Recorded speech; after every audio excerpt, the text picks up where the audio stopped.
in Tuesday's chemical attack. Russia has rejected that draft resolution. It says Syrian rebels are to blame. Down but not out. White House Chief Strategist Steve Bannon is dropped from the National Security Council. Both Republicans and Democrats have called it a good move. Setting the tone for Britain, the European Parliament votes for a tough stance against the UK in upcoming exit talks. MEPs say negotiations on trade will not be held in parallel with divorce terms. Welcome to the France 24 newsroom. I'm Julia Kim. First, US Secretary of State Rex Tillerson has said it's time for Russia to think carefully about its continued support for Syrian President Bashar al-Assad. It follows comments from President Trump, who said the attack was unacceptable and crosses a lot of lines. This was in response to Tuesday's chemical attack, which killed 72 people, of which 20 children. The offensive struck the northwestern rebel-held town of Han Shayun. The US, UK and France has so far delayed a resolution to investigate Assad's role in the attack. Meanwhile, the regime maintains its innocence, saying the rebels are the culprits. The EU and the UN planning for the future of a devastated Syria. While international donors pledged billions of euros in aid, Wednesday's conference was overshadowed by a suspected chemical attack blamed by the West on Damascus. This despite Russian assertions that a Syrian airstrike hit a rebel warehouse with chemical weapons. Speaking from New York, among those condemning the onslaught, the UN High Representative for Disarmament Affairs. Secretary General recalls that the Security Council repeatedly determined that the use of chemical weapons anywhere constitutes a threat to international peace and security, and that the use of chemical weapons constitutes a serious violation of international law. Back in Brussels, EU Foreign Policy Chief Federica Mogherini said that the use of chemical weapons by anyone, anywhere, must stop immediately. The conflict in Syria has brought about destruction and human suffering on an enormous scale. In particular, the conference condemned the use of chemical weapons by the government and Daesh. With diplomatic uproar, the realities of the deadly attack. One Syrian man, speaking from the Turkish border town of Reyhanli, said he lost 22 relatives. Women and children. Around 100 deaths in total. Some 400 wounded and missing. People in shock. And many dead. 22 of my family members have been buried so far. These victims were the fortunate ones. Many people died before reaching the hospital in what's been dubbed one of the worst attacks in Syria's 6-year civil conflict. That attack, unfortunately, is by no means an isolated incident. In 2013, some 1,000 people were killed after a chemical weapons attack in Damascus. According to the Syrian American Medical Society, there have been over 14,000 victims of such attacks since the start of the war.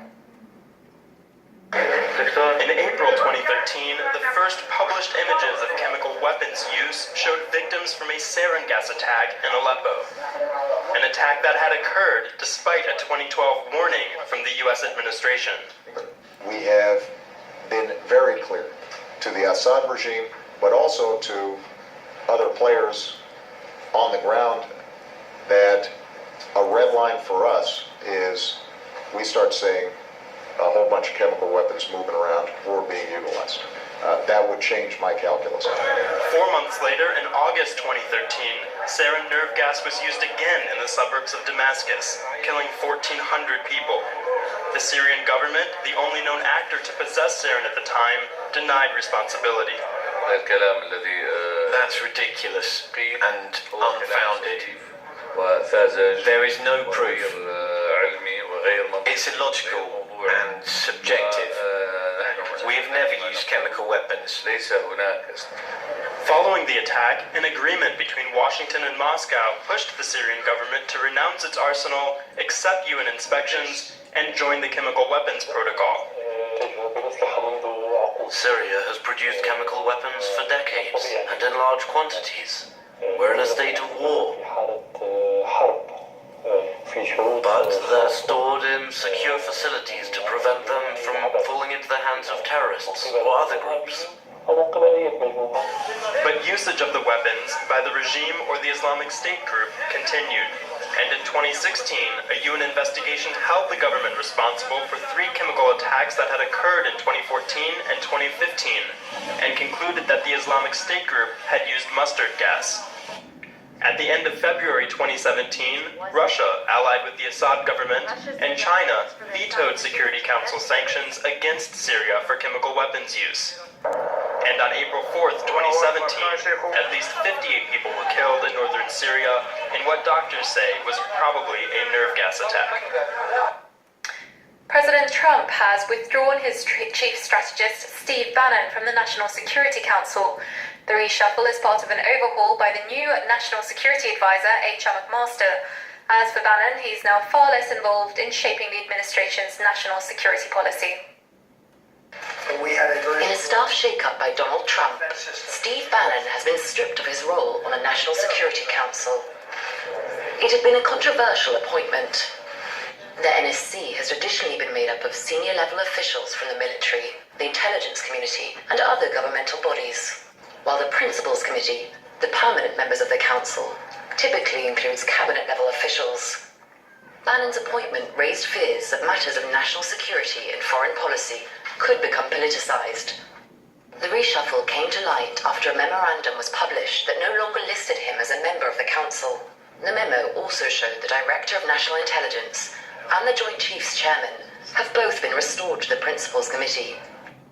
Bannon's position as a key player in Trump's government has drawn criticism from both left and right.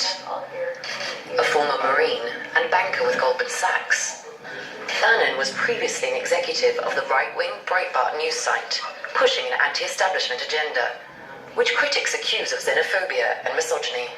Despite this reversal from Trump, Bannon will continue in his role as the president's chief strategist. Ellen Gainsford reporting there.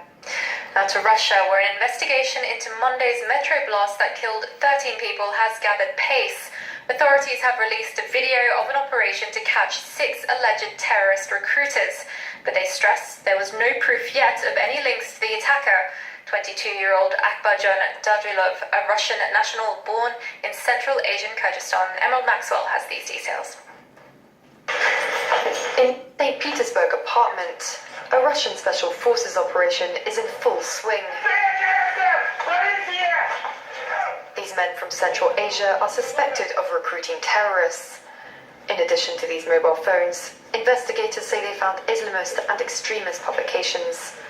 The video of this very visible crackdown was provided by Russian authorities, a show of force from the Kremlin, determined to send a strong message since the St. Petersburg attack. In Moscow, Vladimir Putin met with security service chiefs from former Soviet countries. We know that each one of our countries is a potential target of a terror attack. The Russian president wants to show in control, but questions remain. What motivated the young man identified as the alleged perpetrator of the bombing? Did he have links to the Islamic State group? And if so, why haven't they claimed the attack? Authorities say they established the identity of all the victims, who range from around 17 to 71. Still waiting for answers, the residents of St. Petersburg paid tribute to them at a memorial service.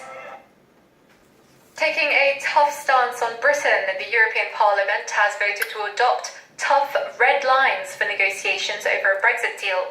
MEPs have voted to make sure Britain makes good on its divorce terms, which include a €60 billion Brexit bill, before striking a trade deal with the Union. It's often said that divorce is never easy, and the mood at the European Parliament was far from conciliatory. Legislators debating Brexit in Strasbourg rejected the call for parallel talks by British Prime Minister Theresa May. MEP Nigel Farage, who is credited with spearheading the campaign for Britain's EU exit, accused his colleagues of being vindictive. The former UKIP leader made the comments over a draft EU guideline, saying any decisions affecting the British enclave of Gibraltar would have to be run past Your aim Spain. and ambition is to destroy nation-state democracy. Gibraltar is clearly a deal-breaker on current terms. You've shown yourselves with these demands to be vindictive, to be nasty. All I can say is thank goodness we're leaving.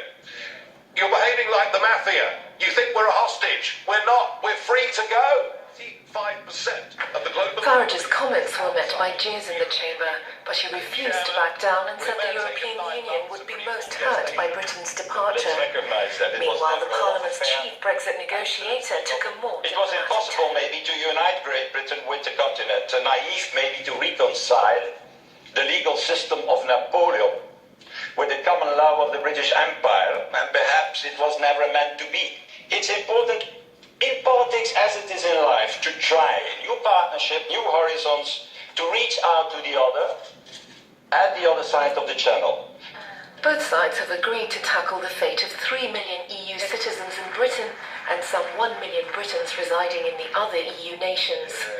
Brexit talks are expected to start in late May, once the negotiating guidelines by the remaining 27 member states have been sealed in a mandate for the European chief negotiator for Brexit, Michel Barnier. But within days of triggering Article 50, threats of war with Spain and a possible €60 billion bill for parting is unlikely to present sweet sorrow for this divorce.